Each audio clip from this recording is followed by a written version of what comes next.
Hey everybody, my name's Jody Green, in case you don't know who I am, and I am doing my first day one video on a video challenge.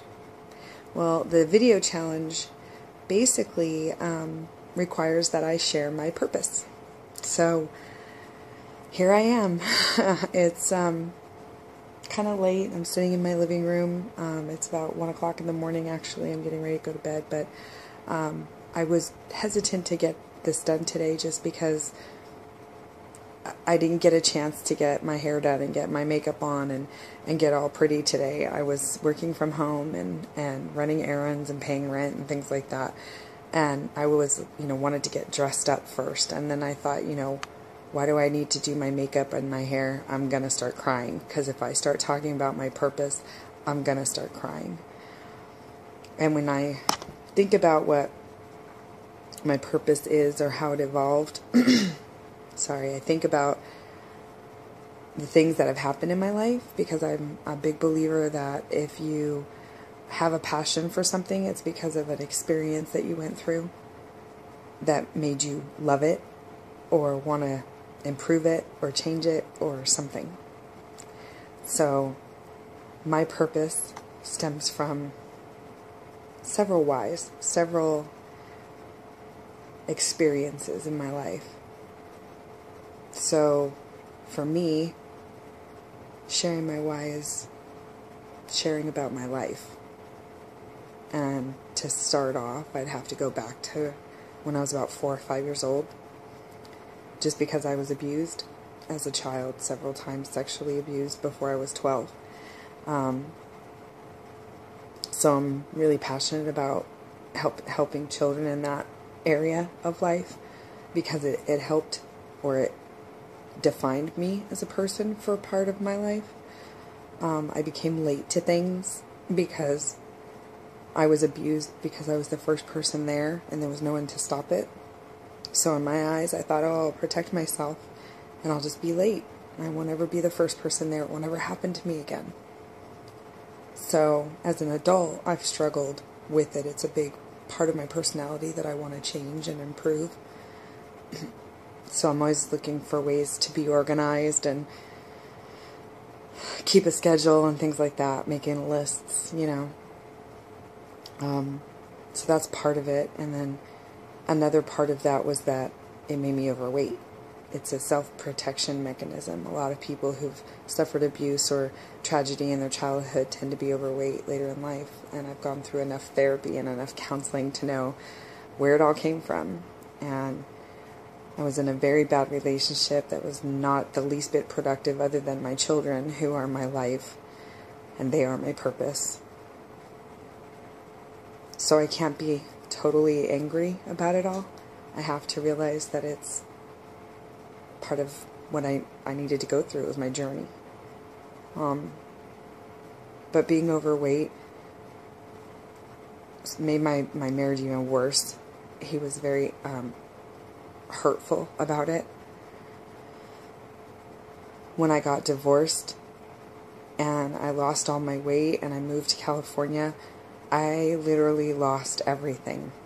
In March of 2003, we separated, and by April of 2004, I lost everything. By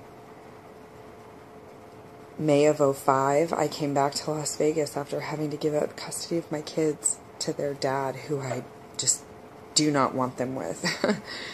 And I had to do what was best for them. So I went to California and I started over, and while I was there, I really dove into personal development and getting my life right and trying to get back on track. And I dove into personal development books and audiobooks, and I found the secret. I found the secret, which was The Secret and the Law of Attraction, and I started to study and learn, and I got myself right, and I lost 150 pounds, and I got my attitude right, and I realized I was exactly where I was because of everything I had done or said or chosen to do or not do, or say or not say, and all my choices put me there, and I had to fix it, and I was the only one that could. Nobody else could do it but me. And I realize that people come in our lives for one of two reasons. They're lessons or they're blessings. And if you're smart, the lessons become blessings because you learn from it. And it makes you a better person. And I believe there's two kinds of people in your life. There's raisins and there's grapes.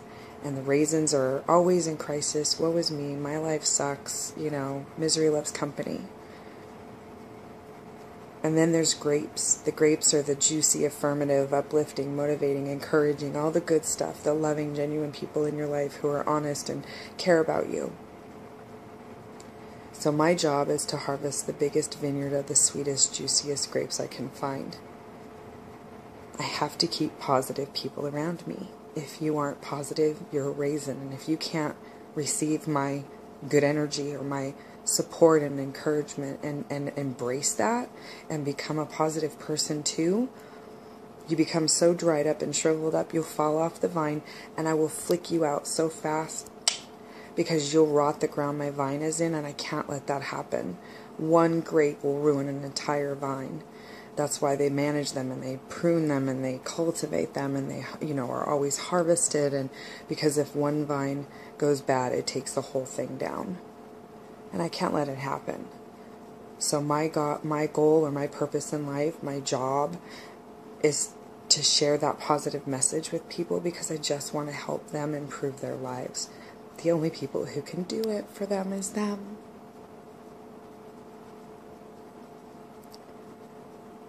And my why was reaffirmed over the weekend. I had a really, really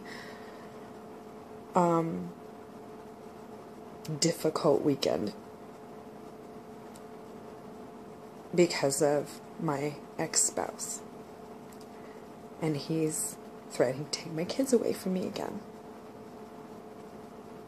So, my purpose is to create a lifestyle that will allow me to be home with my kids every day and be here for them so that when he tries to challenge me, I can say, no, you're wrong. I'm there for my kids and everything I've ever done is for them. And I'm a good mom. And I'm going to make a legacy for my children that they can carry on. And I just want to share that message with the whole world, that they can change their own situation and they don't have to depend on anyone else. And when you're an adult with children to care for, and you're homeless and you're jobless and you're broke, you have $14 in your bank account and a quarter of a tank of gas, no prospects for the future, eating Taco Bell leftovers at the end of the night because you made friends with somebody, wondering where the next meal for your kids is going to come from, working 4 jobs to get back on your feet. You will do anything you have to get it right. And I've learned that you can't count on the state, you can't count on the government to take care of you. I lost my job. I got screwed on my unemployment. I had to make it work. So I found ways to save money, and I found ways to make money from home. And now I just want to empower other people to do the same thing and take control of their lives. Because they can. I've been working from home now for about 2 years.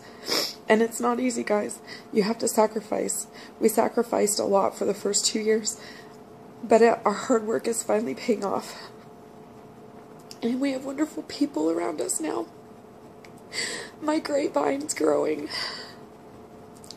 So that's my purpose. So I hope you'll be a grape on my vine. I love you guys. Good night.